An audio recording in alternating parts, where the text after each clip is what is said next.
All right, everybody. So it's first of all, welcome to our live stream. As you know, we do this probably once a quarter or sometimes more, depending on the need. And today, it's a very special guest. The first time, or actually the second time, I think I had Jang before. One of our marketing executives come on the live stream as well, just to talk to people, just in case they don't think you're human or you're just behind the screen and that you might be weird in person. So you make sure live stream, no makeup, no strings attached, no reshoots, and no recuts. So this is you in the flesh. So this is Olivia. She is our legal intern here at Duong Global for the summer. It's a very appropriate time. She's been on quite a few of the videos, and I'm sure you've seen them as well. And hopefully you've enjoyed them.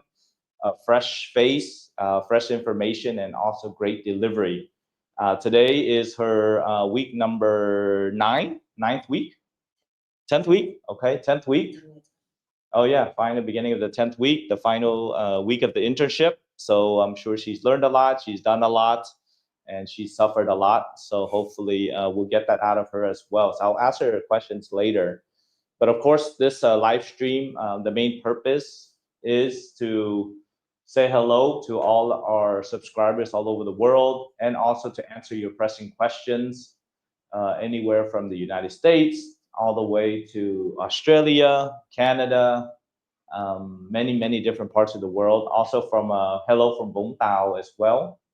Uh, there's Paul from different parts, and I know that many of our subscribers are also in Ho Chi Minh as well. So definitely come by the office and meet with us. So with that said, we're actually going to get into the questions, but I just want to actually ask a brief question first to you, Olivia. Um, you were not you were born in Vietnam, but you left super early. You were adopted, Yes. right? And then for you to live in pretty much, I would say, Caucasian America, or what we would politically incorrectly say, white America. Yes. To have that experience growing up, you're in your 20s now, you're doing your JD. What prompted you to do this internship is one, and then come to Vietnam, and I believe it's your second time here in Vietnam. What prompted you to come to Vietnam, and why did you want to do this internship here? And I'll get to the learning and challenges later, but just why? What motivated you to come and get to meet all these people? And so. For me, I think reconnecting with my roots in Vietnam, the people, the culture, the community was something that I had always really longed for growing up as a child, especially growing up in a very rural Caucasian area. And so it was something that, was very detached from me. And it is such a foreign place, metaphorically and literally. And so, just learning about the culture, and I think coming here was the best way to do it. I think, especially as an adoptee being Vietnamese as well, I don't necessarily resonate with the Vietnamese experience of Vietnamese in America, not having, an immigrant household, things like that. Yeah. And so, truly being so detached from Vietnam and really even having my own Vietnamese identity and validated for many years, really being in Vietnam was something that was very meaningful to me and very special that, couldn't be replicated or replaced in any other way. And then in terms of the internship, since I knew that this was something that, I wanted to come here for not just a week-long vacation, but to really feel the lifestyle here. This was something that I wanted to do for myself personally, but also see what professional opportunities were here for me, especially with an American JD. And so the internship kind of, fell into my lap, and it's a really perfect fit for me, I think, with what I'm wanting to do and being able to help people from all over, overseas Vietnamese or expats. And I think being able to expand the network in a very positive way is something that I've really been able to do through this internship as well. Great. Well, I mean, that's a slight shout out to networking. Definitely. Because you didn't go through the normal interview process. You were introduced by Carolyn Takara Parker, which is a good friend and a person I respect a lot in the community, both Vietnam and the U.S. And so she introduced you, and just meeting you was exactly my mirror image when I was 20 something years old. And now looking back, it's like, okay, I think there's a lot of things that you learned that I think I learned when I was in my 20s. So hopefully we'll explore that as well as challenges, because part of growth is about challenges. So I'm really happy to have you in the internship, but even happier that our audience really gets to hear from Olivia, who's from the United States, doing her Juris Doctor, and then to do an internship here in this hopefully less foreign land to you. Yes. This place we call Vietnam. To many of our audience, this is a crazy place. I see there's Hai. Came back to New Orleans. Okay, so Hai was in our networking as well. He does real estate. Oh my gosh. Shout out New So Orleans. he hasn't had enough of us from the networking, and so he wanted to come online. And I'm sure he misses Vietnam as well. Let's say hello to so Jonathan from. Let's go from the top. Let's go from the top. Okay, so Earl from Tacoma, Washington. All right, we got Washington. Then we got from American Cracker 69 from Texas. Then we got Florida. We have Vũng Tàu right here. Hopefully, it's not too much of a rainy season. And all right, hopefully, Paul, you'll come by. We'll definitely follow up with you afterwards. We have all our contact. Okay, we got from Hawaii, Utah, Dallas, Texas, Brisbane, Australia. Someone's coming to Da Nang. So yeah, DC. Okay. Wow, we got a really Wow, yeah, people everywhere. pretty diverse group of people. So we're very happy, and that's exactly why we create this content, is in order to provide clarity, information, get to know you from Melbourne and then Canada. All right, and there's a Juris Doctor in there too. Retired cop and attorney from Princeton, New Jersey. Huh, I actually know somebody else that is actually graduated law school and a retired police officer and doing criminal law. So I don't know if it's the same one. I used to teach in a school from New York, Central Islip here, study abroad program in Vietnam. Oh. I did that 4 years when I was living in the U.S. and then 3 years while I was in Vietnam.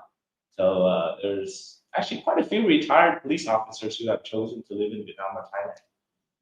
Good. We got Bangkok as well, Montreal. We got Cambodia, and then of course, thank you, Dan T from California. I was worried that California was not represented. No representation. From my home state, and then Darwin, Australia. Wow, teaching in New York. Okay, great. Well, I mean, first of all, I want to say thank you very much to have you on. Olivia, and then everybody else as well. So what I'll do with the format, usually we only do 90 minutes, but because we have Olivia here today, we are willing to go up to 2 hours if necessary to answer all your questions. So let's get started. There was a question at the top. Oh, want to go? Okay. I guess a lot of you probably want to know about Olivia, and then we'll go back to the question from the top. So I want to ask you a follow-up question, because you consider Vietnam a foreign land, one, and it's maybe exotic or far away, and in reality it is. It's about 7,000 miles away from the United States. So when you first landed here in Vietnam, how did you feel? What experiences? Maybe the engagement of your 5 senses in this hustle and bustle city of Saigon.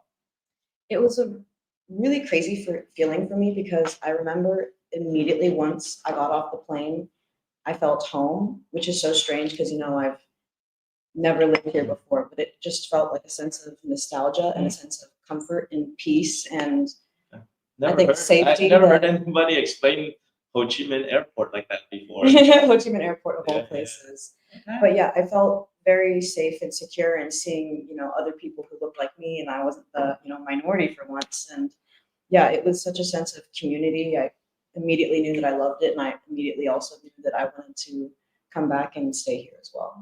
Okay, so you were excited from the moment that you got here? Yes. Okay. Sure. So we'll talk about the challenges, and then we'll probably end up talking about if you're still excited to see your thoughts after living here as a Vietnamese, young professional, and your thoughts on that as well. Do we have any questions yet? That's the ID questions, or do we want to still continue? We ask all of these questions? Okay, we're going to put it on the hot seat. Well, what are some of the difficulties? What are the three main difficulties about, or shocks or surprises that you had about the Vietnamese culture that you may or may not have inside of you during this time? I think, of course, one of the biggest difficulties and one of the biggest shifts is the language barrier. And so for me, learning as a second language and as an adult, it's much harder not only not grown up speaking Vietnamese, but not even, surrounded by other people, Were there Asians? Were there many Asians? Or there were no just Asians. me, Okay. just me. Okay. And so the language, of course, is something very, very different. And whenever I speak English, I speak relatively monotone all the time, and you can't in Vietnamese. The entire language is, the intonation. Yeah. So that's definitely something that's taken some adjustment, especially with the different accents as well. I think when Vietnamese is formally taught, not, by your parents or, people in the household, but it's often taught in the northern dialect, traditional. Right. And, living in Saigon in the South, there is still, differences as well. So I often, I have to ask people to repeat themselves. Can you slow down? And they can tell that it's not my first language, of course, but at the same time, there's no sense of judgment. I think it's just a sense of appreciation because I am going through the process of, still learning. And it is something that, means so much to me to be able to connect with people in that way. So the language for sure is, for me, has been easily the biggest difference in terms of the culture, and something that, I'm very conscientious of in everything that I do. Another aspect, maybe the traffic. Naturally, I am, as we know, I'm not, a true local Vietnamese, and so I don't have a motorbike. I pretty much, just walk or take a Grab everywhere. And so kind of adjusting to kind of that lifestyle and that idea of transportation. Whereas in the United States, I'm privileged enough to have a car that I use every single day to get pretty much anywhere. There really isn't a lot that's super accessible in the U.S. And so that's been a shift, kind of good and bad, I guess, having to rely on walking or a motorbike. But at the same time, I have such an appreciation for walking and exploring and seeing the city from that perspective. And then another challenge maybe for me,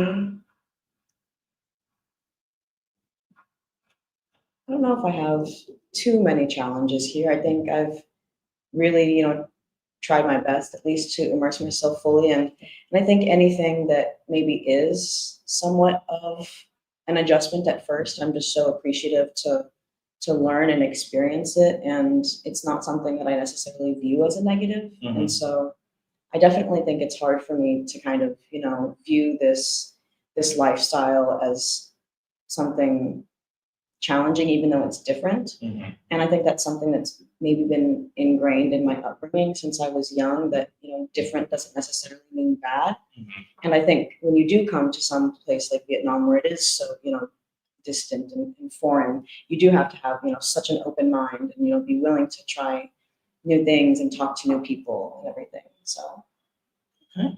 So you're extremely open about the culture. So therefore, everything you learn, it's new. And it's not challenging because you're very open to the opportunities, right? Yeah. And so currently, right now, you're in Vietnam. Did you have trouble getting visas or having status, or what is your current status now, and how, as a Vietnamese who is adopted but live in the United States? So I currently have the Vietnamese passport. Okay. And the Vietnamese passport, I very, very strongly recommend anybody who is eligible or thinks they might be eligible, or, just wants to check. We have a form you can fill out and we'll let you know. But for me, the Vietnamese passport has been such a peace of mind, I think. And it's also. How has it been helpful, or what kind of benefits have you received from having the Vietnamese passport? So with the Vietnamese passport, you can enter Vietnam and stay indefinitely, which has been something that's very, beneficial for me as an overseas Vietnamese, but someone who does see myself coming back to Vietnam long term. But, even until that happens, I do, plan on visiting and, staying connected with my roots, especially now that I've built this foundation this past summer. And so having the Vietnamese passport, no matter when I decide to come, I just know that I can. And also for me, even when I got the physical copy of my passport in the mail, it was very, very validating for me as someone who, never really felt super Vietnamese growing up. And so it was kind of, proof that, I am Vietnamese. And it's such a sense of, like, again, just like the feeling of community, feeling of, belonging, of course, as well. And so I really recommend getting the passport because not only can you enter Vietnam, but you can enter all 10 countries in the ASEAN Free Trade Agreement. And so that includes Thailand, Singapore, Philippines, Laos, Cambodia, many others. And so I think just, being able to travel and see other parts of the world and other parts of Asia that is so different one another, even though it is, still Eastern culture. I think it's just so interesting and so eye-opening and has really helped me with my worldview and just, being able to have as many experiences and opportunities as possible. It really, it opens the door for you. I'm going to have to test your knowledge. Vietnamese can go to this country called the Paradise on Earth with no visa. Really? Yes. And this country by 2043 will also disappear and sink into the Indian Ocean. Really? Yes. So they consider one of the most beautiful places in the world. Wow. What country do you think it is? And the capital is Male. Male. And the country starts with the same name. Maybe. There we go. I was like, let me phone a friend. Yes, the tourist doctor. You got to phone a friend. It's the Maldives. Maldives. Yes. Interesting. It's called Heaven on Earth, or Paradise on Earth. One of the most beautiful places and beautiful sunsets. So Vietnamese can go there without a visa, and there's 45 countries that the Vietnamese can go to. It's not the most powerful passport in the world, but of course, if you're doing business in Southeast Asia and you're living here, it's actually quite beneficial. Definitely. Okay. Do you have your national ID? I do not have my national ID as of now. I think I do plan on getting it in the future, but I think at this time for me, especially since I am going back to the States in the near future for at least a year, it's really not a priority for me. I'm not needing to buy any property, or I'm not needing to open a Vietnamese bank account at this time. I think it could be helpful to have the bank account, but at the same time, there are many banks that have international services, and I haven't had any issues with money exchanges or transfers and things like that. So for me right now, just being able to travel is the biggest priority, and so the passport allows me to do so. But again, I think long term, I definitely would be seeking the citizenship. So you're not doing any side hustles besides your internship at the firm to make cash? No. Or are you just holding cash and not putting money in the bank? Mostly just holding cash, or I'll just go to Well, we won't talk about those activities. Yeah, no.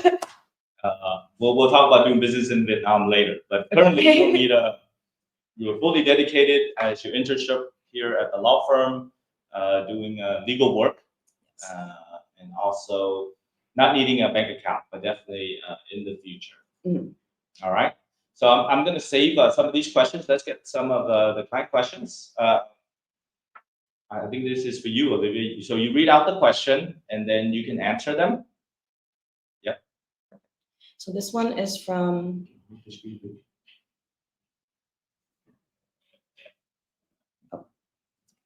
Okay.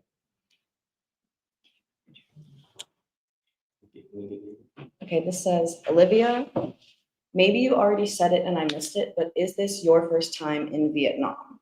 So this is my second time returning back to Vietnam. I was born here in Saigon and then adopted when I was almost 1 year old. And so my first time coming back since my adoption was 2 years ago in 2023. And I came with my entire family, my adoptive family. So my mom, dad, my sister, and I.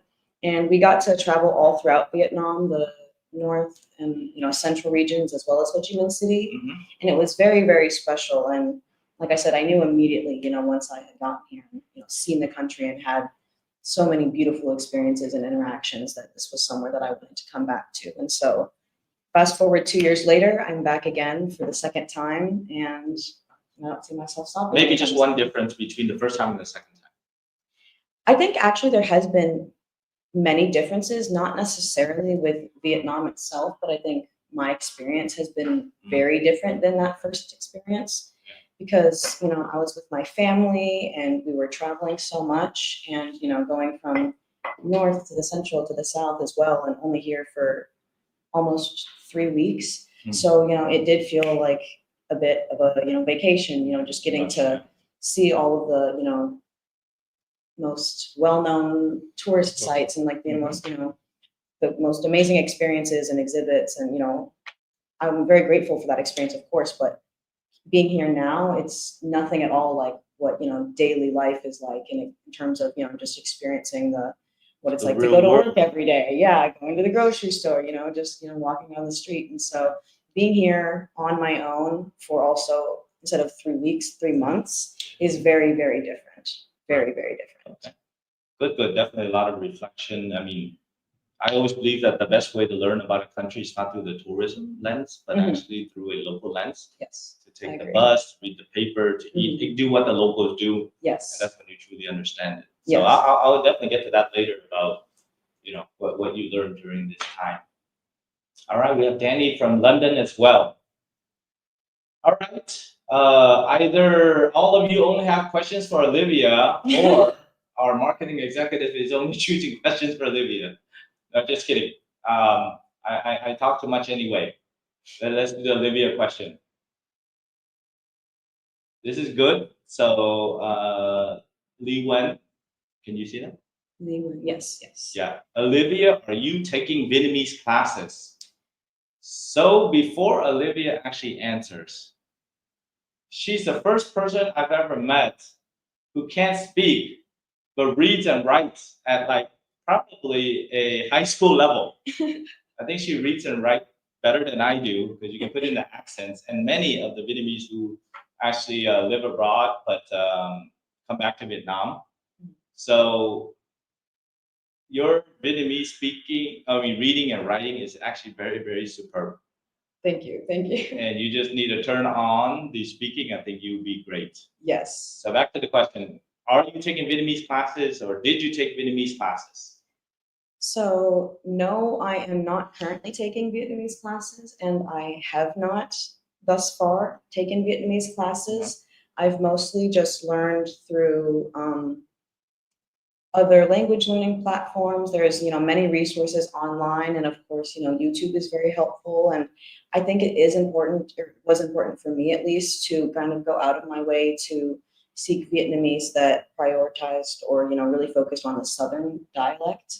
And so I had a bit of learning prior to coming to Vietnam through those online resources, but again, I didn't know anybody in person to work with me one-on-one. And so of course seeing things on a screen or on paper is why my reading and writing became so good, but I just don't have practice at all speaking with people. So it's just a matter of confidence and getting used to it and feeling comfortable enough to the point where I might mess up, and that's okay. It's the best way to learn.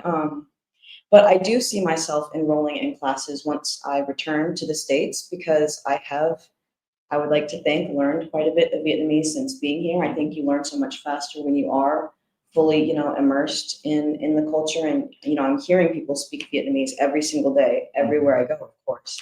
And so I really don't want to lose what Vietnamese I have learned. And so I think in order to, maintain that and also improve by the time I do come back, I will enroll in courses. Well, I mean, it's really about, and I'm sure a lot of the Vietnamese overseas can really relate to the learning and getting to that critical point where you do become fluent. And then, of course, vocabulary building, practicing more, and using the industry. But once you get to that, and then you start sleeping and dreaming in Vietnamese, Yes. then you're good, you're fluent, and you're ready to go, just continuing.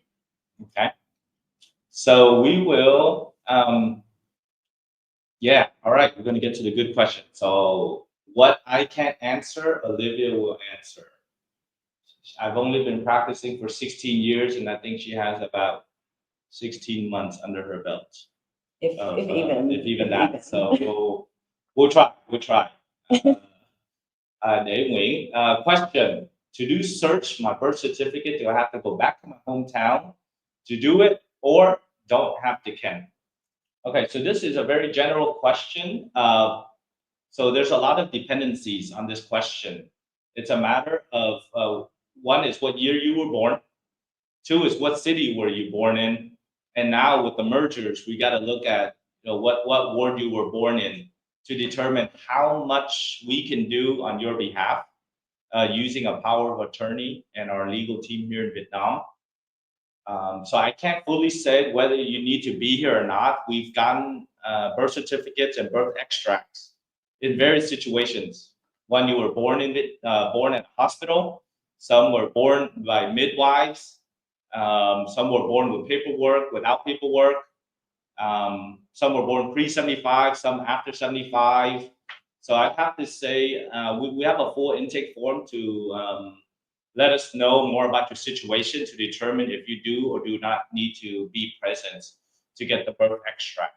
Okay, so please reach out to us. We have our contact information. You can just email us or call us, and then we'll give you the intake form, and then you can fill it out, and we'll let you know. So one of the things that we do is we do a full assessment. We don't charge for it.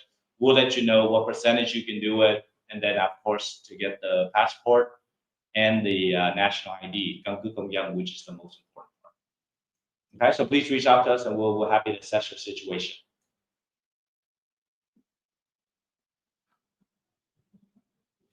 Okay. So Mekong Cajun, any news on Vietnam opening up to the 1-year retirement visas anytime soon? So as you know, we've been having a lot of rumblings about the golden visa, about making it easier for foreigners who are married to Vietnamese to get their citizenship.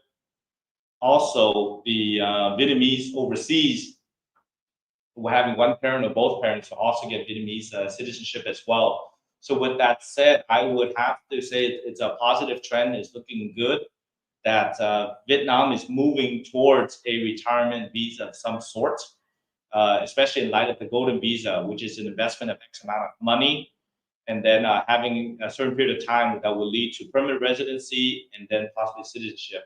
So I would say, Mekong Cajun, I would say we're looking at probably about 3 to 5 years down the line, where Vietnam would have a retirement visa similar to my second home in Malaysia, or the Thailand Elite Visa Program, or other countries as well. So hopefully 3 to 5 years for the folks who just work hard their whole lives, just want to relax, add a little bit to the economy, and also invest into Vietnam, but not on an active investment, but just passively, so you can enjoy. So I'd say 3 to 5 years from now, there will be a retirement visa in Vietnam. Perfect question for Olivia. For me. Okay, so this one says how to meet and make connections in Saigon. I think in Saigon, every single day, there's so many opportunities to meet and make connections. You don't even really have to go out of your way for it, I would say. But there are also plenty of, specifically networking opportunities that are presented, especially I think once you're, maybe, one person and then that person knows another person, and the community is so connected here. I think it's very easy to meet people. I think, all of the connections that I've made in just the past couple of months have all kind of, stemmed from maybe going to just one event or, knowing one person. And it really just opens the doors for you. And there is so much to do in Saigon, and there's so many places and so many peoples from all different, parts of the world or walks of life or different industries. And so it is so easy to connect with people. And, we are all here now. And so, What are some of the groups that you've gone to that you felt effective, and maybe events, activities that you've gone multiple times? And maybe you can share with the audience, just in case the futures or anybody else that's coming into town that you went to that would be beneficial to them. So I think for me, probably the two that I have gone back to the most and that have probably brought me the most connections have been overseas Vietnamese, the OV group for VietQs. And that's been something that I think has been really helpful for me in terms of, finding other people with very similar experiences, being Vietnamese, but living abroad, of course. I think you just have such a unique, sense of identity. And so being able to find each other and just talk about our lives and, what brought us back or what we're doing back here, has just been something that's really been able to form very meaningful, I think, and also long-term connections. So I meet many people, but I think they are also, not just a regular networking in the sense of, you'll say hello, how are you, what's your industry, and then, take care, have a good one. And so OV has been really great for me. And again, OV is very much one of those where it's such a big community and someone knows another OV who knows another OV who introduces you to other Vietnamese who are maybe locals, like they truly know everybody. Because you are Vietnamese, but you're also a bit of a foreigner as well. And so being able to expand your network to, everybody is something that I think has been really, really special. Right, because I know you've been going to the OV weekly lunch. Yes. And then you go to the professional networking. And then there's actually a Saturday brunch get together as well. I don't know if you went to that. But I mean, there was quite a bit of different events. So this group of people, and then you say there's a second group that you felt, or that you felt there was a. Yes. So it was actually the Thrive Thursdays that we host here. I've gotten to go to every single one for the past 10 weeks now, and I've met so many people through those events, both VietQs and local Vietnamese and expats. And I think through those connections, I've really, really been able to meet so many people who I, may never otherwise, meet if I was just, going about my day, living my life in Saigon. Because it just brings people, I think, together in a really very interesting way, and being able to connect with people. And that's also a place, where I've gotten to really connect with the Vietnamese adoptee community here in Vietnam. And I'm very, very grateful for that group as well, having found other Vietnamese adoptees and, being able to share such a unique experience and perspective, with a sense of empathy, not just sympathy also. And so that's been very, very meaningful for me. And I'm, very grateful to have, I met one adoptee at the Thrive Thursday networking, and then, they introduced me to another one who introduced me to another one, and it kind of took off from there. And so that's definitely something that I think I didn't even have to really go out of my way for very much. And it just kind of, the right connections and the right people really find you, I think, in Saigon. That isn't necessarily the same experience that I've had in the U.S. Okay. Nice. So it's really your common interest. I would just add is, one is you are a Vietnamese overseas, so that's the big umbrella. And then two is you're a professional or a future professional working at a company, doing professional services as a future attorney. And then, of course, you're an adoptee. So pretty much you're overseas Vietnamese professional adoptee. Yes. Right. So you start with a bigger group, then you go down and narrow and filter into this subset group. But then you spend a lot of time with them, and it opens up a lot of networks. Absolutely. So that's what I would say. Right. It's really just following what your interests are.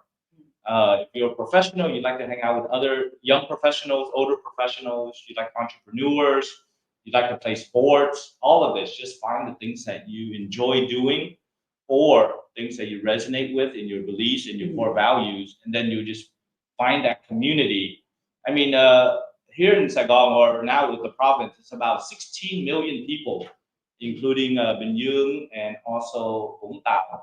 So that's actually very sizable. If you think about New York, it's 18 million people. Tokyo is about 20 million. So you're looking at this small place they call Vietnam, this little blip on the map. But this city that we're in has 16 million people. which is actually bigger than LA, bigger than Chicago, bigger than San Francisco for sure. Places that I've lived, now more than Bangkok. So with the merger, it's actually it's going to be 20th largest city, GDP here in Asia. And it's only continuing to grow as well, rapidly, for sure. And hopefully infrastructure will keep up. Hopefully. Or else there'll be a lot more traffic. Okay? So I will go, what were they? Okay. So let me, since you were talking about certain comparisons between life in the United States and Vietnam, maybe you can share with us. You've been there this week number 10, you've been here 9 weeks, so you live in the States for a long time. Maybe you can help us compare about lifestyle, a little bit about cost of living, maybe cultures and personalities. And if you can just share with us some of these comparisons, not to badmouth one side or the other, just comparing what is good and what is bad and what is different about the life in the U.S. and Vietnam.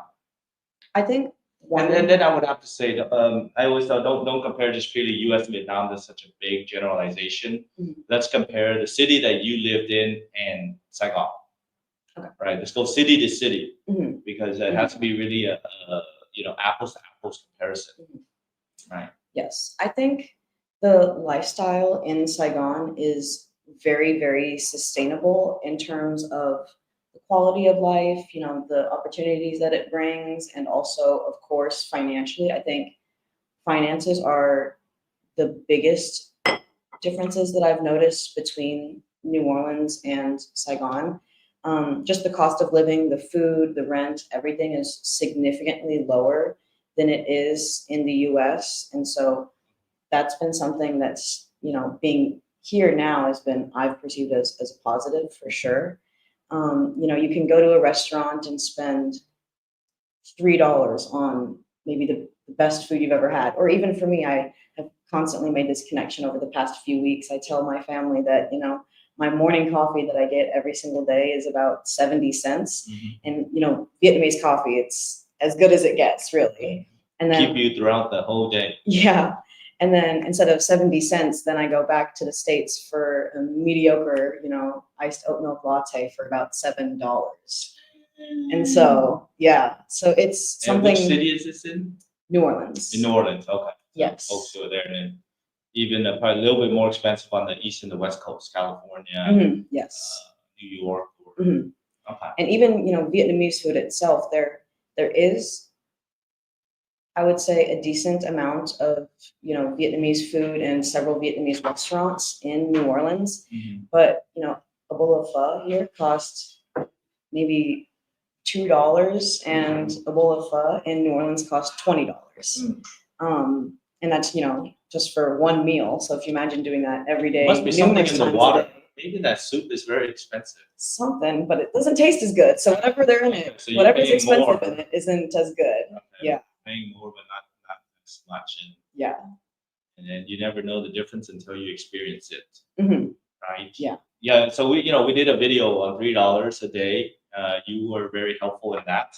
So tell me, how many days were you able to live on $3 a day? I mean, I will admit I didn't necessarily try to live solely off of $3 a day, but there have been, I would say, several days, maybe, over the course of the past 9 weeks where it's very, very easy to only spend $3 to $5 a day, max on food and coffee and drinks, especially if you're, having local Vietnamese food, which is, so good. Vietnam's going to give you the best Vietnamese food, of course. So definitely something that I think is super attainable, depending on your budget, depending on how conscientious you are. But even including, like I said, drinks, juices, boba, matcha, anything. It's it's all kind of Gen Z items that all of those Gen all Z of you have to items. have, and getting it delivered. Yes. What do you think about the delivery system between New Orleans and here in Saigon? Uber Eats and delivery and Grab, and what about from a convenience standpoint? I would say the convenience is relatively the same. Again, the biggest difference, of course, would be cost.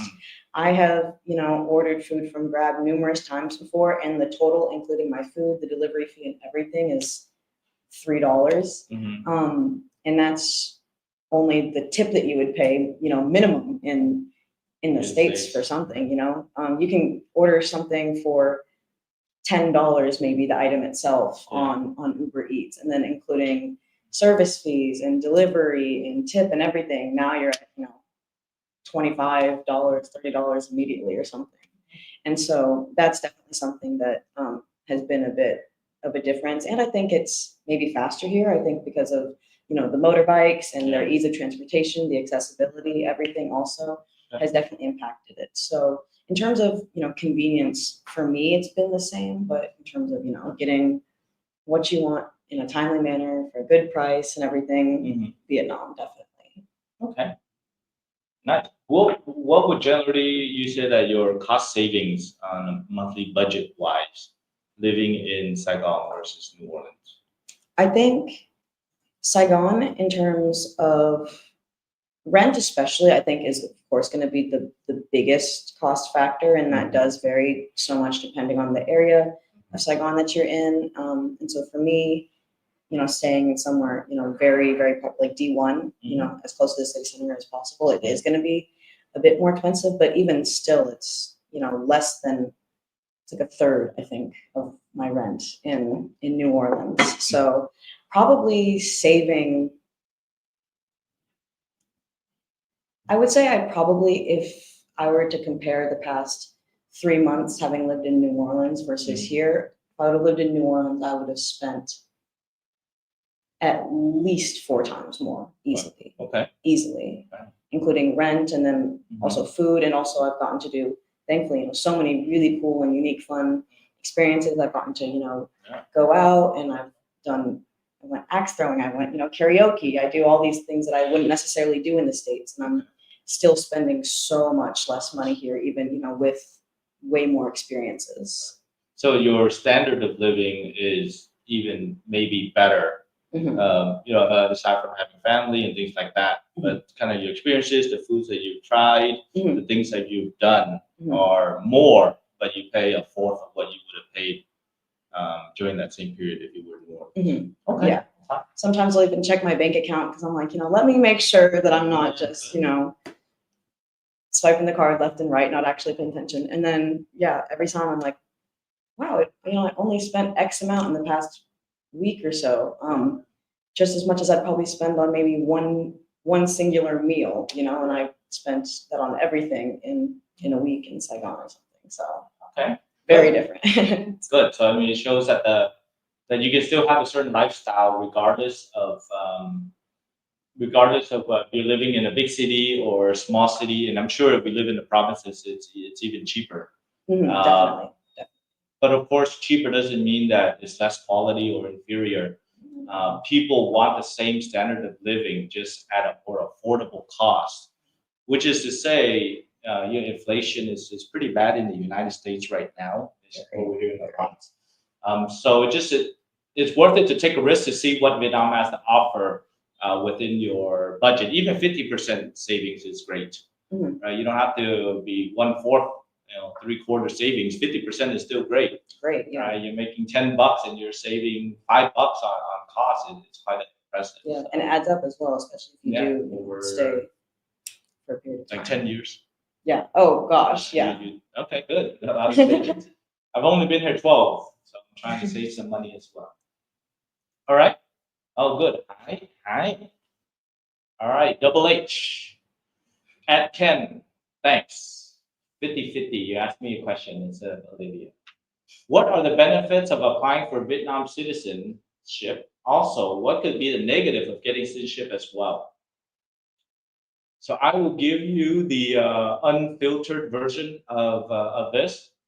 So some of the main benefits, and Olivia alluded to, travel all the ASEAN countries. If you do business in Cambodia, Thailand, Singapore, some folks should actually take a look at East Timor, one of the newest countries. So it's 11 countries of the ASEAN. Malaysia, Indonesia is a big country as well.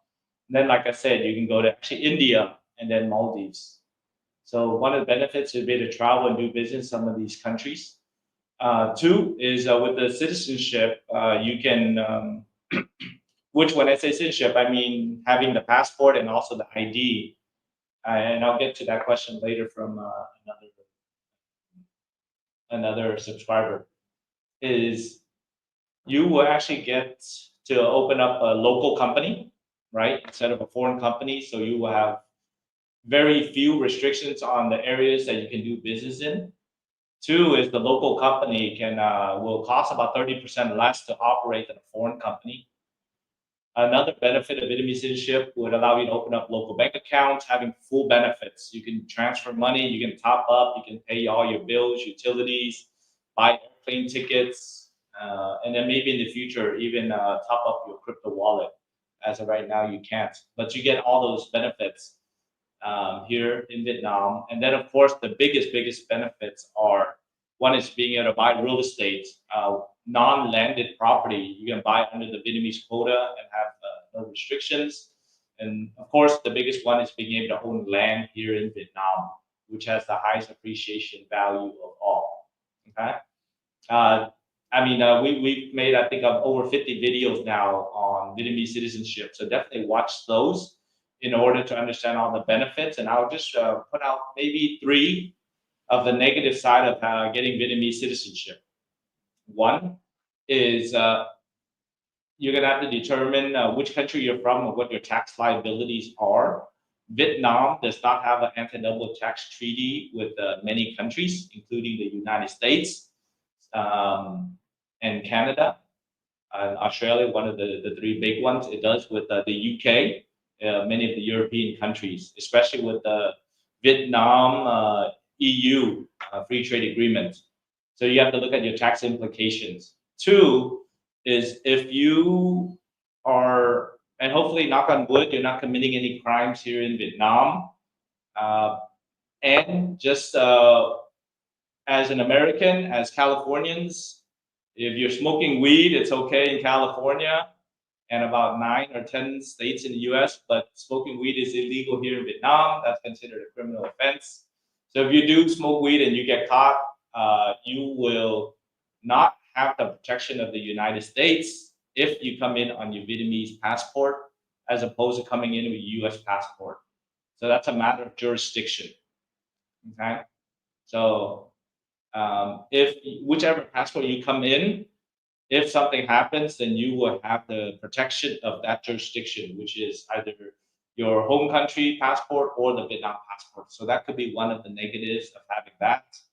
The majority of you are over 18 years old. You are not going to have to do military service unless Vietnam goes to war.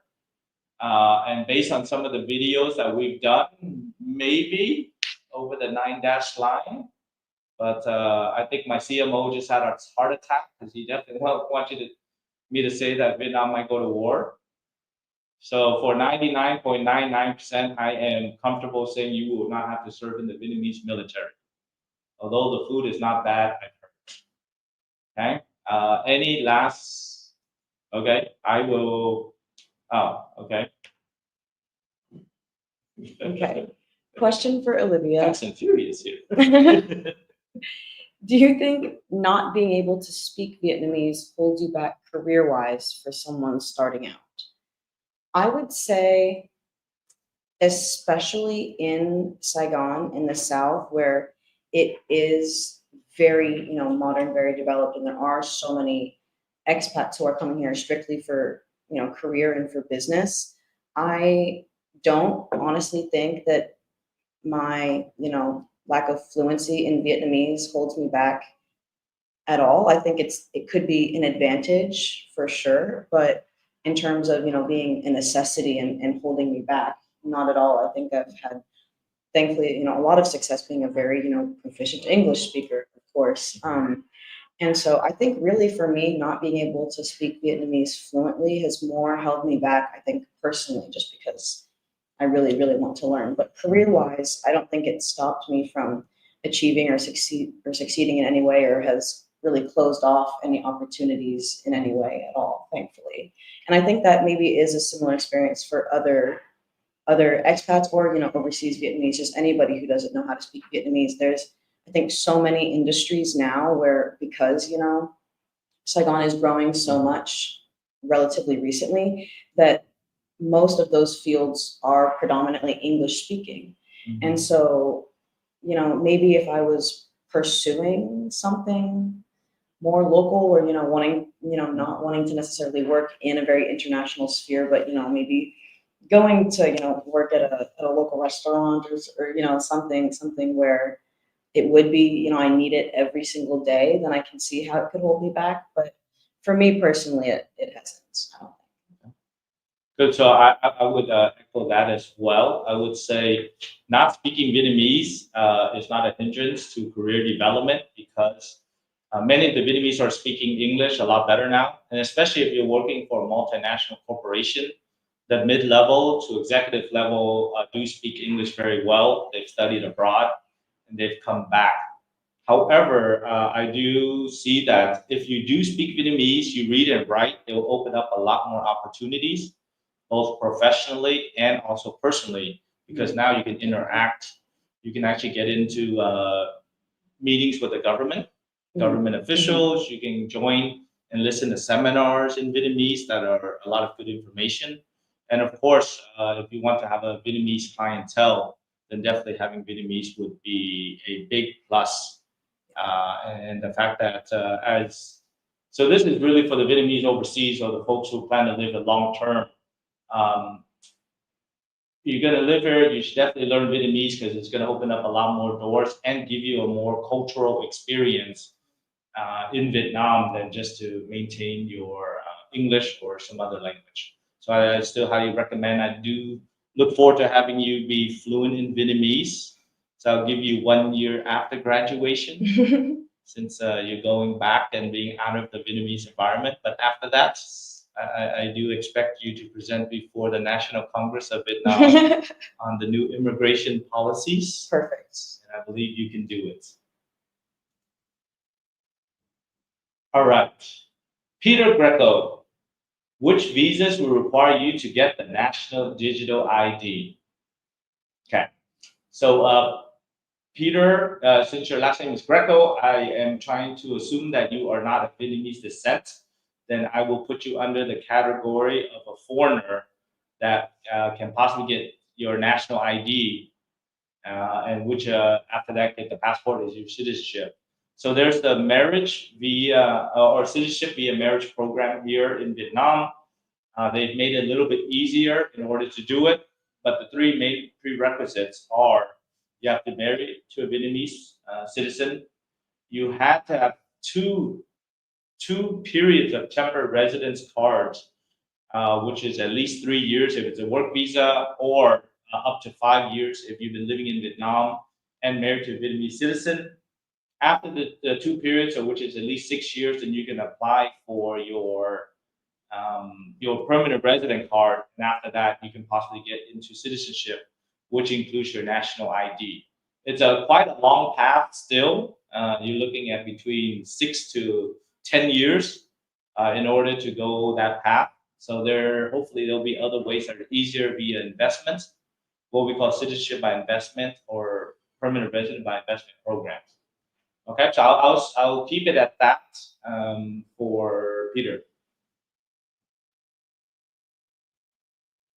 Where is Thrive Thursdays held? Great question. It is actually here at the same location as our office. If you ever want to come for a Thrive Thursday, they start at 5:30 every single Thursday. And it is held at Mosaic Bar, Mr. Ken's bar. I believe the address is 84 Leighton Dong. -4, yes, Leighton Dong. But we're actually going to start moving it. So one of the big changes we'll make is I'm gonna put the program under the OV program officially, the Overseas Vietnamese Group, and then we're gonna be moving it around different locations, lounges and bars every single month. So it'll be like 3 to 5, depending on how many weeks are in that month, at a different location. We used to do that before. So that would actually keep it entertaining. It will support other small businesses and also support some of the hotels in the area. Right, so please stay posted. We post the event every week, but just reach out to us and then we'll give you more information of where it's held. We actually have a WhatsApp group that we started for it as well. So Juris Doctor will be happy to send that to you. Just reach out to us and we'll get you into the WhatsApp group so you always have updated location for the Thrive Thursdays, and also you can talk to other people in the group and other professionals as well. Hello, Kang. Hey, Yoon. When did you move to the U.S.? Why did you move back to Vietnam later on? I am curious. Okay, great. Great question. So I actually, I always say this in my speeches, manufactured in Vietnam, exported to the United States, put on some belts and whistles, fully educated, and then re-imported back into Vietnam as a fully completed machine, and now distributed in Vietnam. So that is my line, and I put the years. So 1981, I was born. 83, moved to refugee camps. 86, came to the United States, fully educated there as a child all the way up until 2013. Then I moved back to Vietnam. So I spent over 30 years in the United States and now over 10 years here in Vietnam. And the reason I moved back, and it's since you speak Vietnamese, it's about the 3 T's. The first one is paying, which is money, right? I came back for the money. I'll tell you the truth. You got to go a place where you can make money, you can have a living. I was a full attorney in the United States at my firm, but I always felt that there was a way to make more money in Vietnam. So I moved back. The second then was Tân, which means love.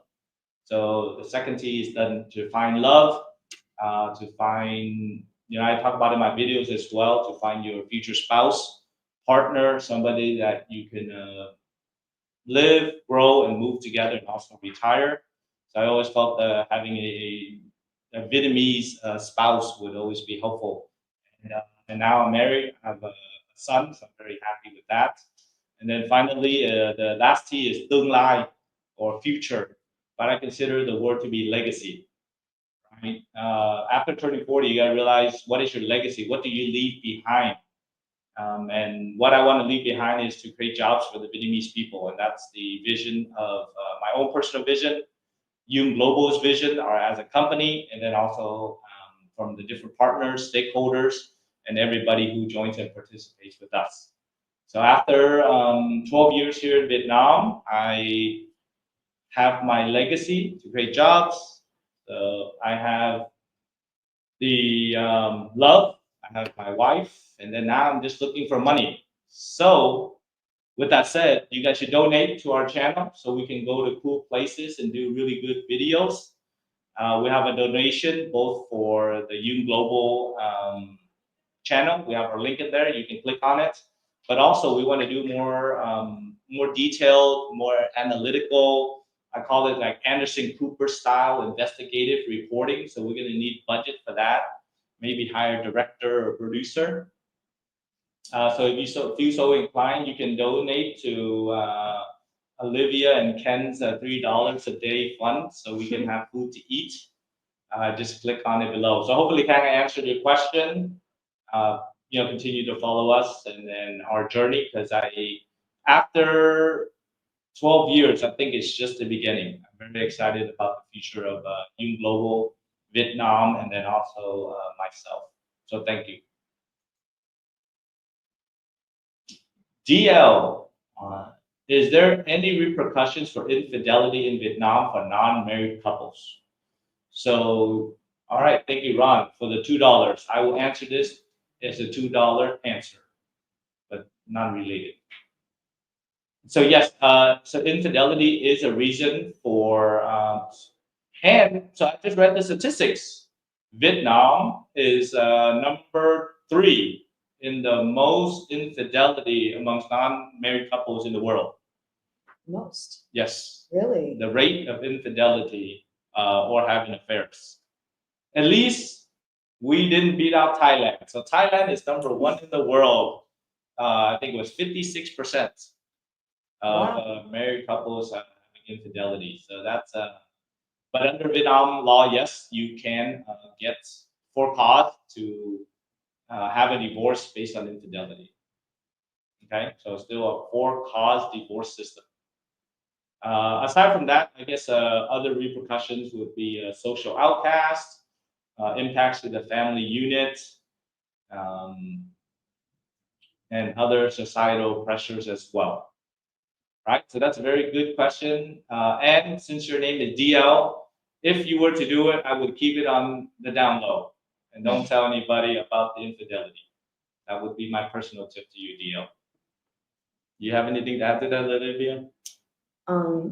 Repercussions for infidelity. Yeah. Don't do it. Or don't get caught. Or don't get caught. Okay. Okay. Don't do it is the first choice. So if you do it, make sure you don't get caught. All right. Oh, Christian. What's up, Christian? Hey, Christian. All right, you read it. You read it. Okay. Hey, Ken and Olivia, what would be the most important thing to focus on for an overseas Vietnamese who just arrived in Saigon? Hire Duong Global as your law firm attorney, and then hire Olivia as your now officially tour guide and knows everything about the streets of Lê Tân Tôn and Lý Tự Trọng. Any other streets she doesn't know. So those two I guarantee. So what would you say? What would you say, Olivia?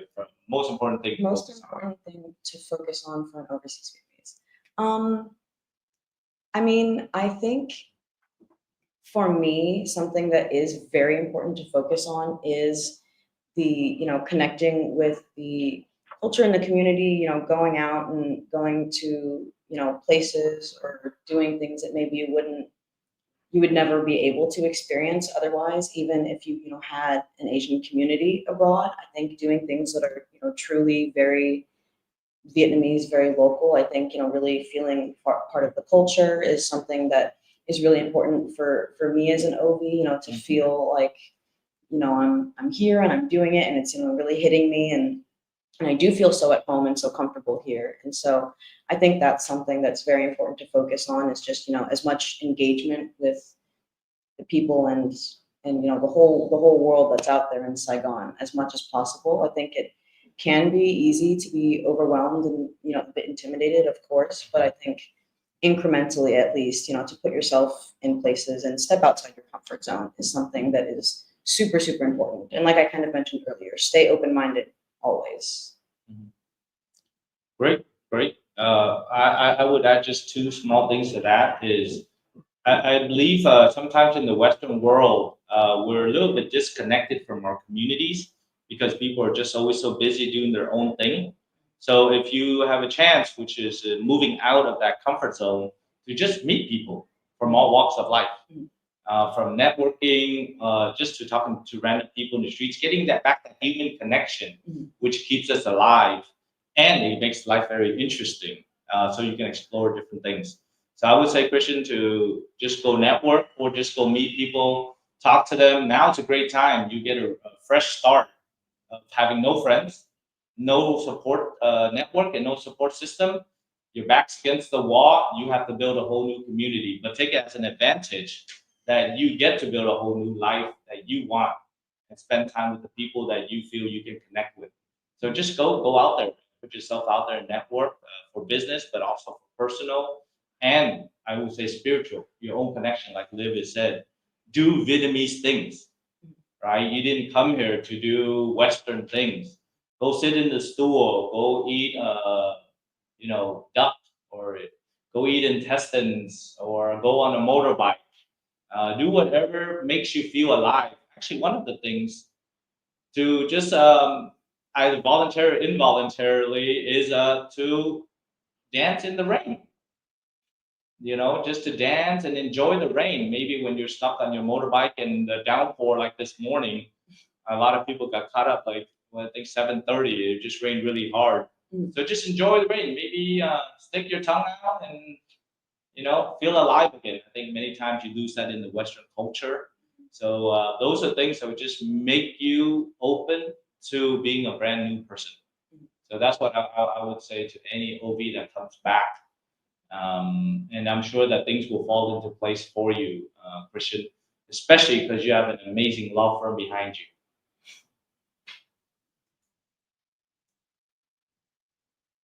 Okay, then. Hello, Ken. I was born in Laos, and my family is Vietnamese. I was brought to the U.S. when I was 9 years old. Need help with passport? Could one of your associates contact me, please? Thank you.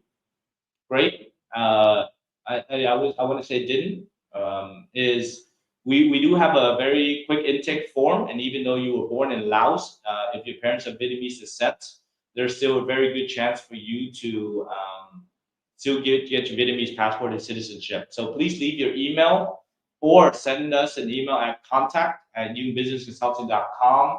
We'll send you the information, assessment form, and checklist so that you can provide to us, and we'll be happy to help you. Thank you so much. Hey, somebody wants to marry a Vietnamese girl? No? All right. We're not taking any marriages today. All right. Maybe later. Kingston Prescott. Great name. Hello, I'm a promoter in the States. Me and my family are looking to move to Vietnam to start a club live music venue. He's a Vietnamese citizen. How much is enough startup capital in Da Nang? This is a great question. So I do have some experience doing the nightlife. Kingston, if you reach out to me, actually there's a group on WhatsApp that is extremely active, and it's everything and all the things you need to know about Da Nang. And they have subgroups as well. And one of them is nightlife, and the other group is business and investments in Da Nang. So they would be able to just reach out to us and mention that group, the Da Nang Investment Lifestyle Group, and I'll be happy to add you to the group. Okay. From my experience here in Saigon, to open up a club, live music venue, you're looking at roughly probably at least about 250,000 to 300,000 US dollars here in Ho Chi Minh. But because it's ultra competitive, you have to make it, it has to have the look, it has to have the music system, it has to have the lighting, and then the staff. And then you have to have a very nice or niche decor as well and ambiance. So I'd say that would be at least that amount to start. In Da Nang, I know it's a little bit less competitive.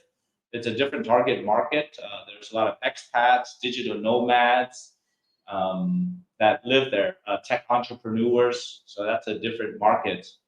But I do know a few club and event owners there. So please reach out to us, shoot us an email, and I'm happy to give you some more information about investing in Da Nang. And of course, connecting to you with that group because it'll be very specific to your needs. T. Wing, I recently visited the Embassy of Vietnam here in Canada to apply for Vietnamese passport. I was told that in August there will be a new process for citizenship. Would you be able to elaborate? Okay. I think when they're talking about the new process, they're really just talking about documentation, the simplified form, easier to apply. But being here for so long, you realize that the laws may change, but the bureaucracy is still the same. The processing and understanding how the process works is still the same. We here at Duong Global are not trying to scare people or doing scare tactics to work with us. We just want to make sure you understand the realism and the facts behind it. Even if you apply under the new rules, if you apply with the wrong department, they will just leave your files there and not process it, and it will take a very long time. We've been doing this for so long. If you want certainty in your time period of when to deliver and the cost, then you should definitely go with us. We'll be happy to help you. So the bureaucracy, the paperwork is not changed too much at all. You still have to go through the police report, the history of where you live, have contact information, provide substantial evidence of your connection to Vietnam, such as a birth certificate, parents' birth certificates. So that's all going to be the same. So sorry to break the news to you. It's not going to be that much different. So if you really want, a trusted source to help you with it, just reach out to us, and we'll be happy to give you a free assessment first to determine if you qualify, and then how long it will take to get your passport, and then of course your national ID as well.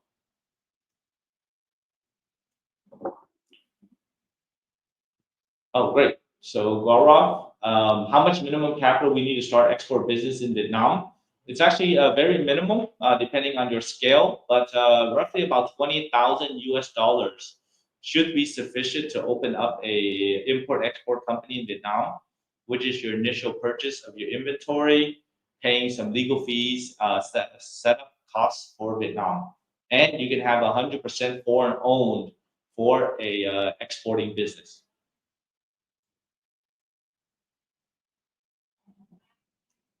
So I think I've kind of answered this already, Kim. Regarding the retirement visa, I would say same thing. 3 to 5 years from now, there's a potential for the retirement visa. Door 817. Hi Ken, what is a good budget for Saigon if I want to live a very comfortable lifestyle? Say a similar standard as in California.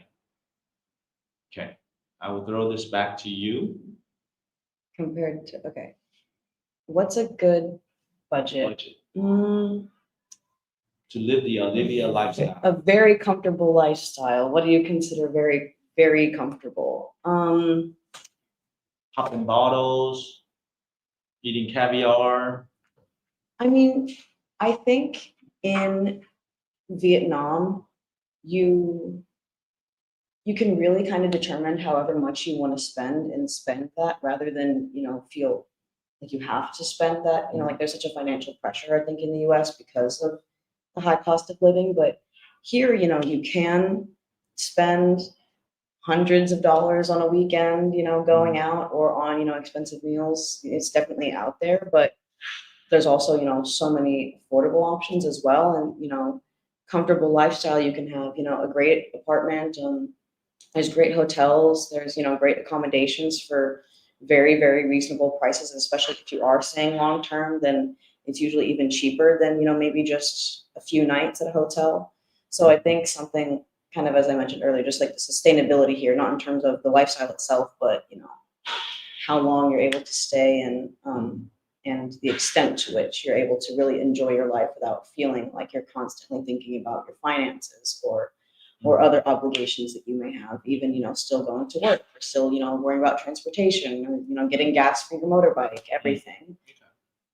So the average household income in the United States is about 54,000 US dollars per year. Mm-hmm. So that's roughly about $4,500 per month on the gross salary side. Mm-hmm. Take home was probably about, let's say, $4,000 depending on the tax bracket. Mm-hmm. Do you think $4,000? What kind of lifestyle would you be able to live here in Saigon, which is one of the most expensive? Saigon and Hanoi are the two most expensive. You get $4,000 a month. A month. You'd be living large. You would be living large for sure. I think. What could you do? What would you be able to do? You could eat pretty much anywhere, any type of food that you were in the mood for. Vietnamese, or especially in Saigon, they do have plenty of other types of cuisines, which I think is something that's really nice. You don't have to only eat Vietnamese food. You would definitely have a really nice apartment, probably, overlooking the river or something beautiful. You could go out on the weekends. There's, of course, incredible bars and clubs and jazz clubs and live music here. You could, really have many of those experiences. You could go to karaoke every weekend if you wanted. You could play a lot of pickleball. Could you travel? Maybe travel to different cities, like countries? Could you go to Thailand or Singapore and things like that? Definitely. Flights here and travel in Southeast Asia is very, very convenient and accessible. It's, for example, going to Bangkok, it's only from Saigon an hour and a half long flight. And I actually did it just a couple weeks ago. Okay. And my flight was $100. And my hotel was $30 for the weekend that I stayed. Total, not per night. Total was Yeah. Okay. Yeah. I was there for 3 days, and so I spent $30 on accommodations. $10 a night. Yeah. Yeah. That's half a bowl of pho in California. Yeah, exactly. Okay. Exactly. And so, yeah, so it's not just the Vietnamese experience, but just, Southeast Asia in general.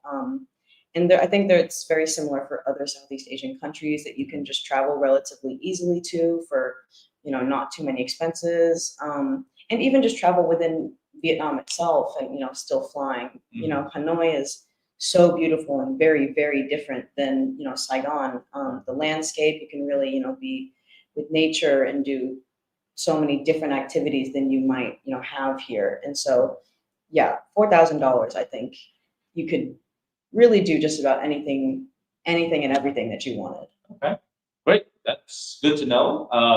So door 817, I would add a little more as a family man having children or going to school. That's probably one of the most expensive costs here in if you want to go to private schools. It's I would just say average of $1,000 per student per month. Okay, so you have two kids, it'll be $2,000, and then you still have $2,000 to go spend on food, entertainment, even travel as well. So even on that average salary in the United States at $54,000 a year, and a take home of 4,000, you can actually live quite well. Their statistics already show that's roughly about 100 million VND per month. A family with two people making that amount are the top 15% in Vietnam, living and lifestyle. So you'd be living better than 85% of generally of Vietnamese citizens with that amount of money. Okay? So like Olivia said, if especially if you're single or you're just husband and wife or boyfriend and girlfriend with no children, you can definitely achieve a very comfortable lifestyle based on the average income in the United States of $4,000.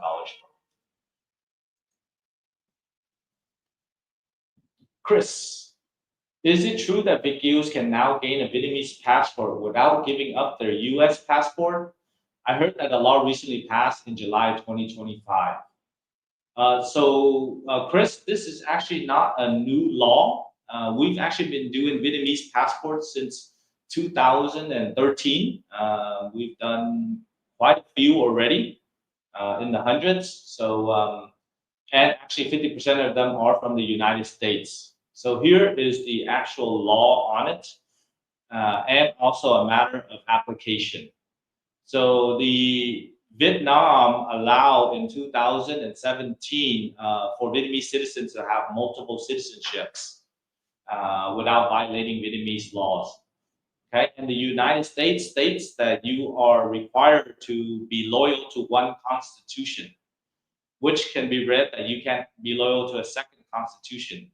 However, the U.S. does not have jurisdiction to make you give up your Vietnamese citizenship if you already have it, or if you have a second citizenship before you become a U.S. citizen. So you see that there are many, many people around the world that have multiple passports and citizenship, including the United States. So I would say the July 2025 law does not address the matter of U.S. passport or not, because they've already allowed multiple citizenships since 2017. So rest assured, if you're looking to get your Vietnamese passport and citizenship, we'll be happy to help you, and there will not be any issues. Because if there was, 100 of our clients would have issues right now, including myself, who is also a U.S. passport holder and also a Vietnamese passport holder. So rest assured, reach out to us. We'll be happy to help you, Chris. And also have one U.S. and Vietnamese passport.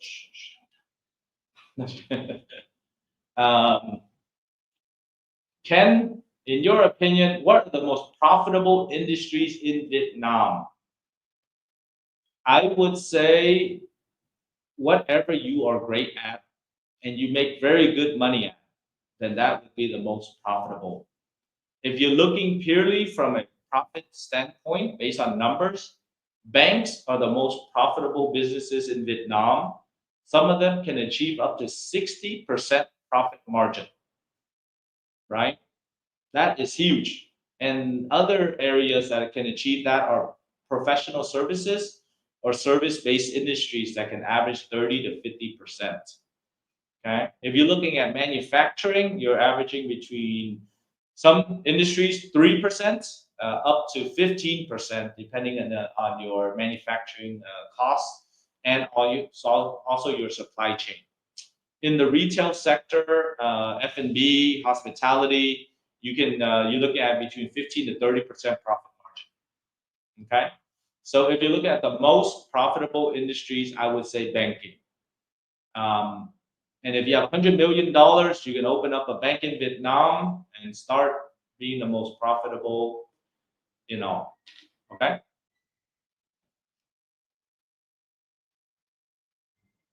Greg C, as an Australian. Okay. Kim puts all the hard questions. There's a lot of fun ones. We don't get to answer them. She just goes like that. Yeah. She always goes by. It's always a tough one. I want to talk about sugar babies and talk about high school sugar mamas and all that good stuff. But marketing team is tough. Right? They're like a judge. They won't let us speak our minds. Okay. Greg C, as an Australian citizen married to a dual citizen Vietnamese, can I obtain Vietnamese citizenship and a passport? So under the new law, as addressed, yes, there is a pathway for you to get Vietnamese citizenship. So we highly recommend you reach out to us. We have an intake form that will let us know what stage you are, how much you've invested in Vietnam, how long have you been married, do you have children, what is your substantial contribution to Vietnam, if you have a TRC, how many TRCs have you had? So all of these questions to say that, in short, yes, reach out to us. We'll help you. We'll assess your situation and hopefully be able to get you your Vietnamese citizenship via marriage to a citizen. Thank you, Greg. All right, thanks a good one coming.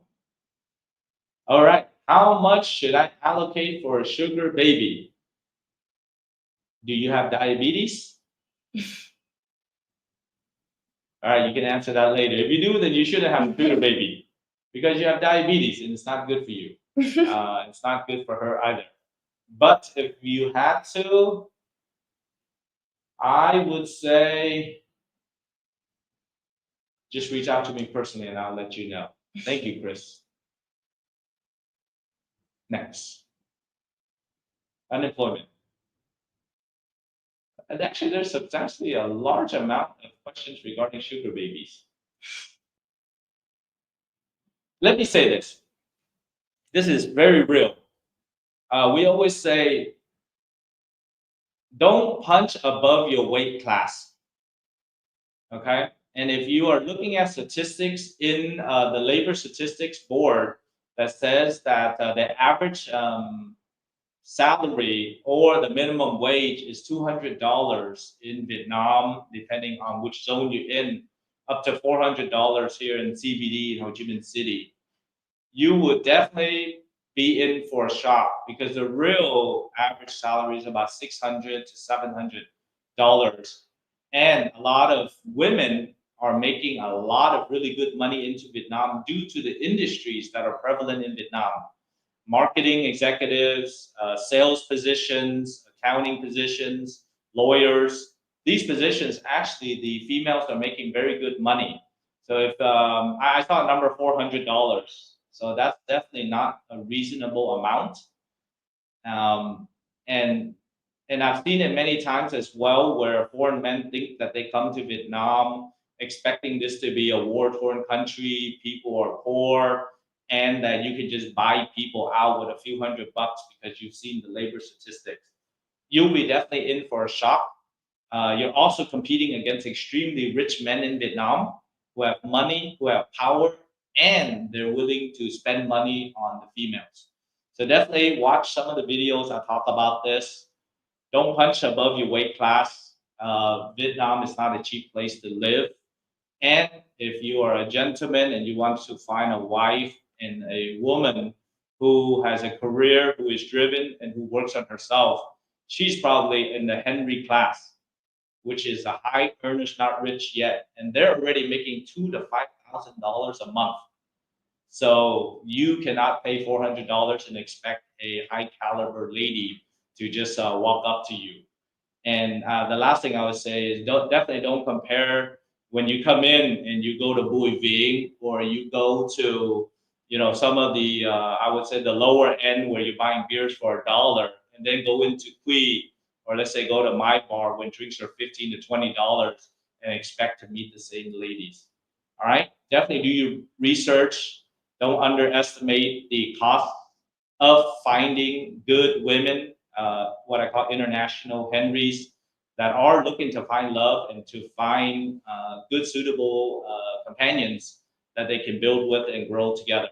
So that's what I would say in general. And so it wouldn't be an exact number, but know your weight class, know how much money you have, know your abilities, and I would say, don't underestimate Vietnam. Okay. Great. Okay. Talking about underestimating Vietnam and Olivia's ability to speak, read, and write Vietnamese. I would say I want to ask you a couple more questions, right? So I want to know the cultural differences living in America versus living here in Vietnam, and maybe some of the ways that you've overcome them. And maybe you can share about your language learning experience amongst others that you compared to your 20 something years in the States and then 9 weeks in Vietnam. So I guess before language, but in terms of culturally, I think it has been very, very different. I think a lot of the culture and, especially where I was raised as well, race and racial divides are one of the biggest. I think it's such it's a systemic problem in the U.S. And so for me, I think definitely there is such exclusion. There is a bit of integration, but I think there is also a lot of exclusion, and it's so divisive on the basis of race. And so for me, not really fitting in with a very, Vietnamese or Asian community, but also, not, even though I was raised in, Caucasian American culture, I didn't really fit in with the Caucasian American people either. And so I think in that sense, definitely the sense of community in the States, I think, is very much, based on similar experiences and things that, people can resonate with one another to. And because of my Vietnamese adoptee specifically experience, there isn't many people that I truly resonate with. And so, so for me, I think that was a big thing, the idea of, all of these different identities and, intersectionality at play, being Vietnamese, but being a Vietnamese adoptee, and of course, being a woman and a woman of color, is something that I think it was difficult to embrace for quite a while. Whereas here, it feels so inclusive, and I can, relate to Vietnamese because I am Vietnamese, and I can relate to the foreigners because I am a foreigner. And so it's kind of an opposite. I think the idea of intersectionality and racism here, it's not so much discrimination or hate, but it's, just curiosity, and people, really do want to engage and learn more about you and, know your story. And when I tell people, other Vietnamese, that I'm adopted here, they don't necessarily, feel uncomfortable, or, they don't say, oh, I'm sorry, or, oh, you're so lucky, but they understand that, me being Vietnamese, but, not having grown up in Vietnam, it was, I did miss out, on the culture and learning, as a child throughout my upbringing, not just, kind of making up for lost time now.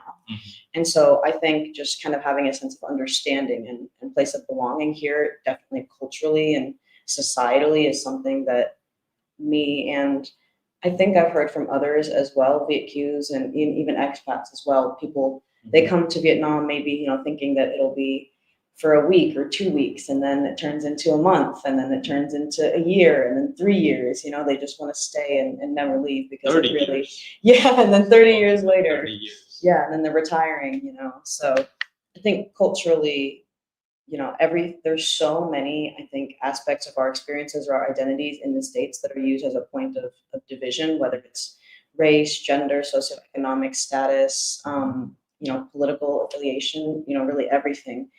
Whereas, you don't really think twice about it here. and you can really just talk about, who you are and your experiences, not just, all of these labels that you might have for yourself. And so that's, I think, something just in terms of the day-to-day life and how I've just, felt just by living here and, being a local for the past 9 weeks culturally is the big difference. And then again, kind of touching on language again, it's easily something that I think is the biggest barrier for me, but even still, not being discriminated or judged in any way on any of those other, identities that I mentioned earlier, they don't really judge me for not speaking Vietnamese either. Whereas I think something in the States that I was judged for. I wasn't, how are you Vietnamese, but you don't speak Vietnamese? Like, well, then you must not be Vietnamese. Yeah.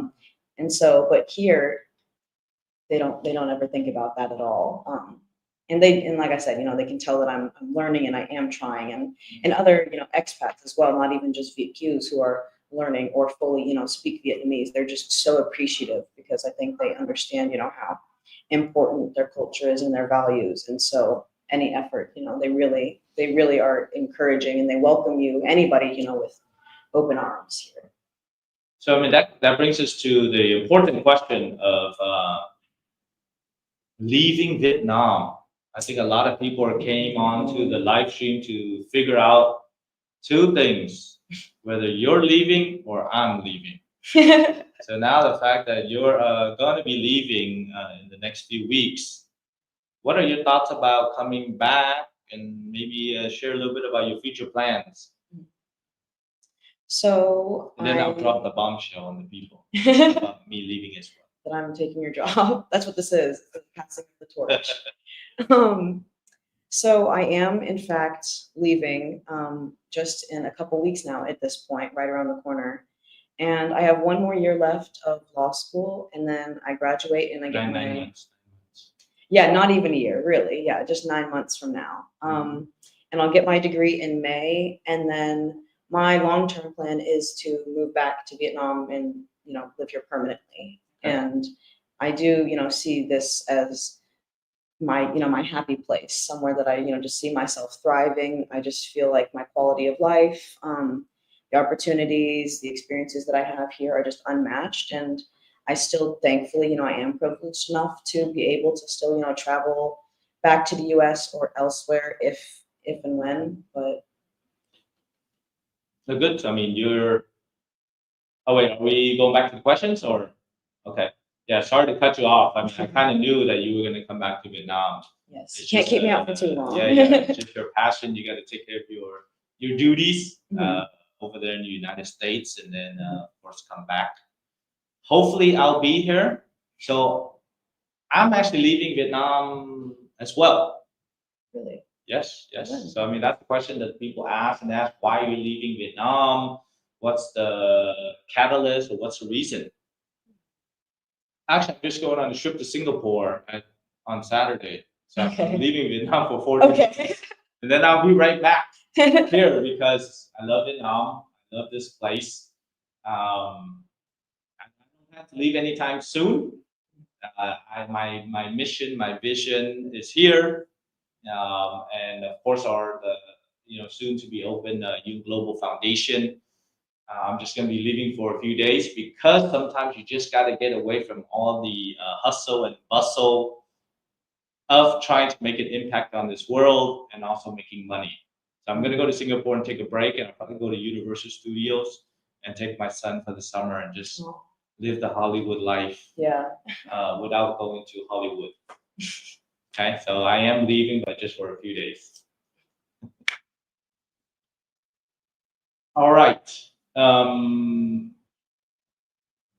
Greg C, do you advise on and work with business associated with importing and exporting products to and from Vietnam? Yes, that is one of our main specialties, import-export. For the last 16 years, even when I was running and managing the California office, we represent from seafood to garment, textiles, medical equipment, lot of different manufacturing of many different products all over Vietnam. We help factories set up. We help companies find sourcing and OEM as well. So that's actually one of Duong Global's main specialties, and we'll be happy to set it up for you. Also help you find some suppliers and also strategic partners. So reach out to us, Greg C, and I will we'll send you more information for sure. Okay. Yes, you're gonna live the top 15%. Nhà Quân. I'm retired with $3,750 a month, no kids. You might even get a sugar baby if you wanted to. That's a lot of money. We talked about $4,000 living like a king. If you're retired, you can only eat so much, but definitely you can do Michelin star. You can do omakase fixed menus. You can even do some bottle service and pop bottles if you want. That's a good chunk of money, and because you don't have the education expenses. Would you agree that Nyapwood would have a great lifestyle with that retirement income? Oh yeah, you'd have a great lifestyle.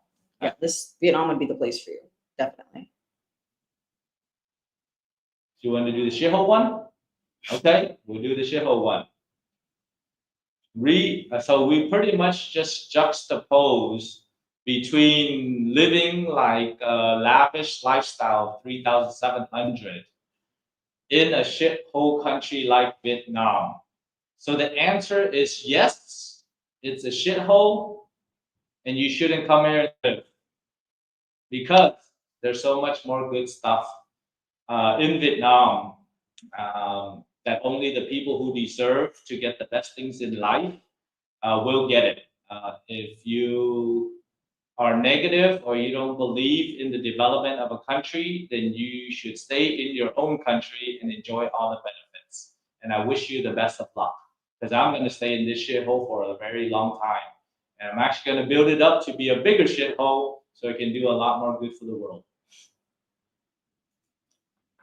Oh, okay. 5 more minutes. Because I got to get out there and go make money. Okay, Ken, what are your thoughts on U.S.-Vietnam tariff trade deal? Will it affect expats in buying things in Vietnam? So, Mr. Frogger, we just made a video on this exact topic for about 15 to 20 minutes talking about the impacts. You should definitely watch that. I am cautiously optimistic about the future of Vietnam based on this trade deal, but I would say Vietnam will be the center of manufacturing, both low-cost manufacturing and then moving up to high-tech. And quote me on it, Vietnam will have a strong semiconductor industry in the next 10 years and could be the top semiconductor manufacturing country in the world in the next 10 years. All right, so mark my word on that. I do plan to make videos until 2051 when I'm 70 years old, chilling and hanging out here. And I hope Vietnam is not going to be a shithole country. It'll only be a whole country for us to live. All right, so I'll still be making these videos here, and I'll be happy to answer any of those questions on the next live stream. We've got an hour and 40 minutes. My blood sugar is very low right now. My brain capacity has also diminished, but my hair is still the sexiest you'll ever get. So we will end up for the 208 people that came to see Olivia and listen to her. I've never seen my hair look as good, except for the fact that Olivia has a full set of hair here.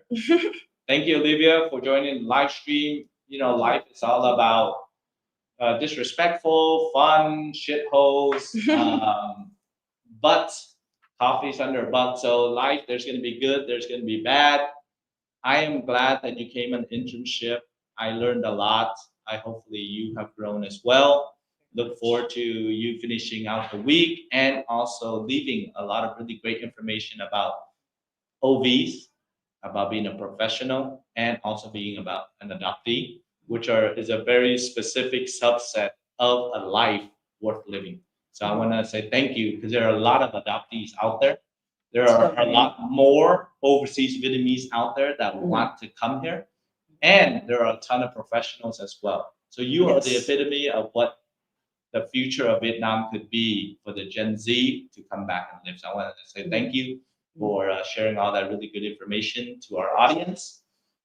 Any last words you want to say to the live stream that will be in perpetuity, that will never end, and that will be permanently glued to each other for this 1 hour and 40 something minutes that will never be erased? What do you want to say, Olivia?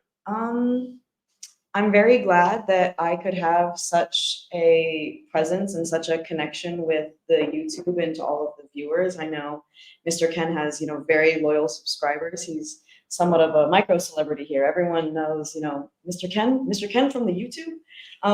And so, yeah, being able to kind of come on board, be a part of that, and, meet everybody now officially, I think has been something very, very unique, very cool, very exciting, something I didn't necessarily, expect to happen really when I started on the internship, but very grateful. And thank you to, everybody for being very supportive, very kind, very welcoming. I know I kind of steal the show sometimes. I see a comment that says, Mr. Ken looks different here. Like, where's Mr. Ken? So sorry, but.